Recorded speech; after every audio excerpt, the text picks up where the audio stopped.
Avengers Infinity War and Endgame are two of the biggest achievements in cinematic history, and one of the biggest achievements in cinematic history.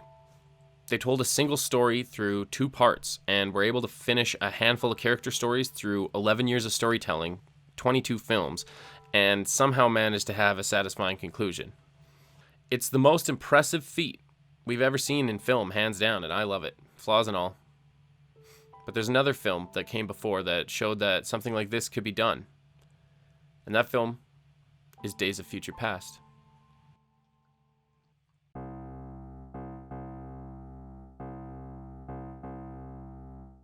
I love movies, and I really love discussing movies.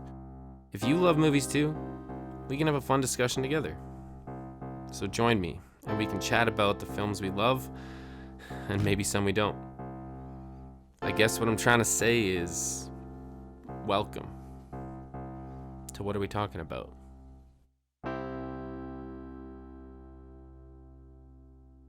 Now that Marvel and Disney have regained the rights to the Xmen, we've seen the end of an era.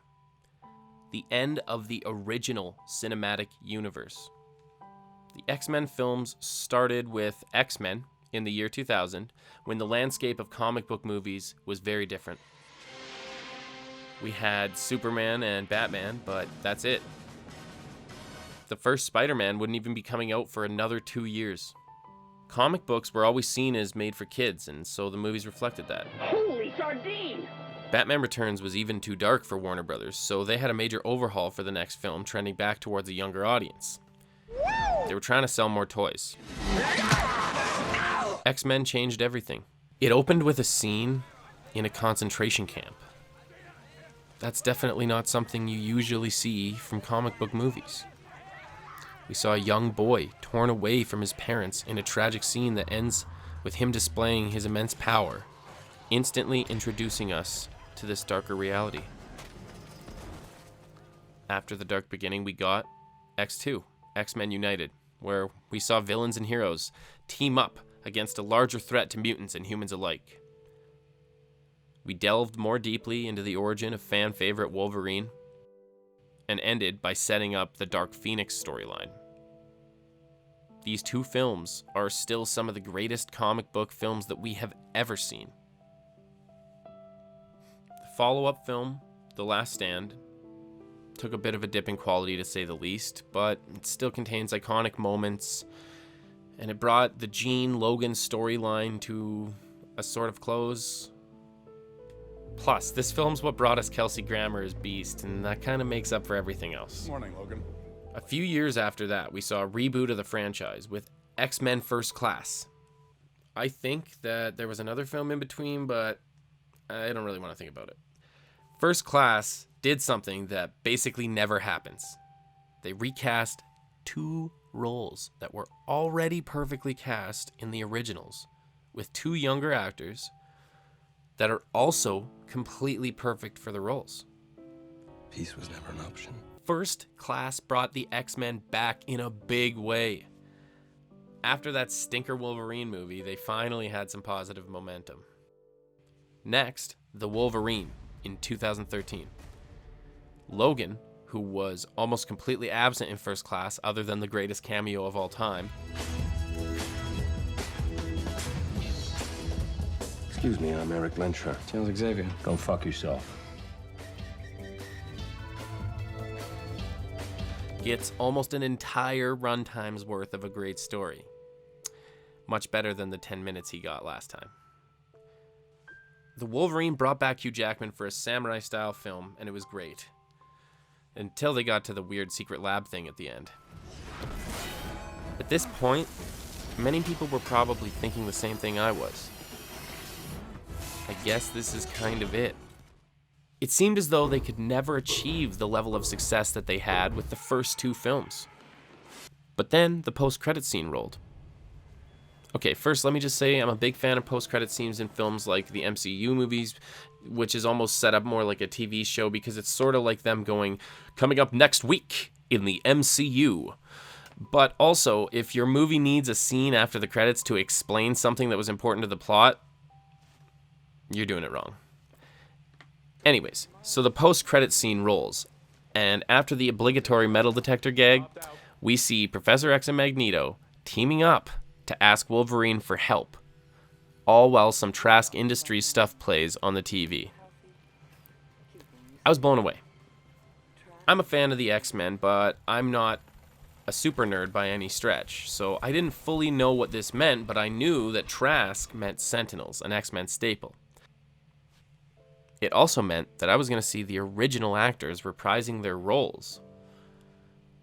This was something I didn't think would happen.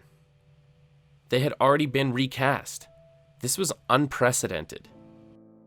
Then, in less than a year, we received something unlike anything we had seen before. X-Men: Days of Future Past. This film, other than a few minor nitpicks I have, is the best X-Men film to date, in my opinion.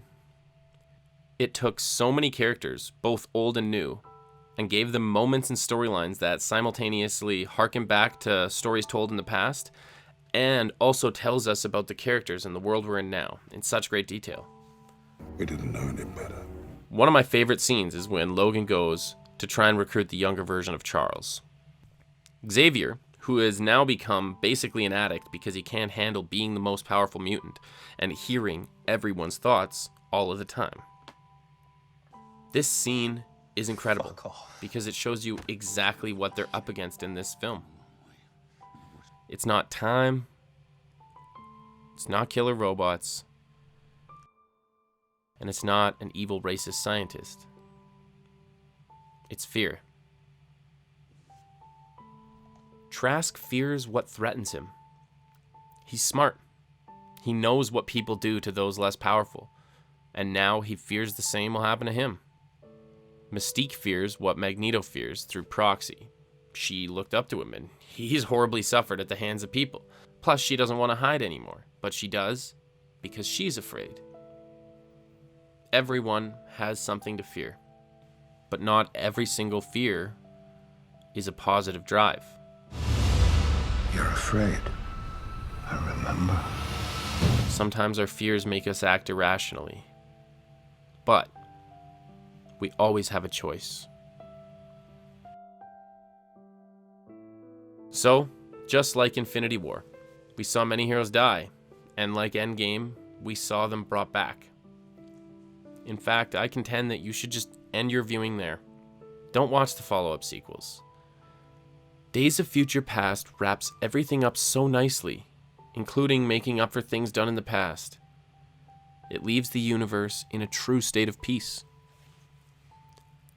Peace for our characters, and most importantly, peace for the audience. Finally, the characters we've loved for so long got an ending they deserve.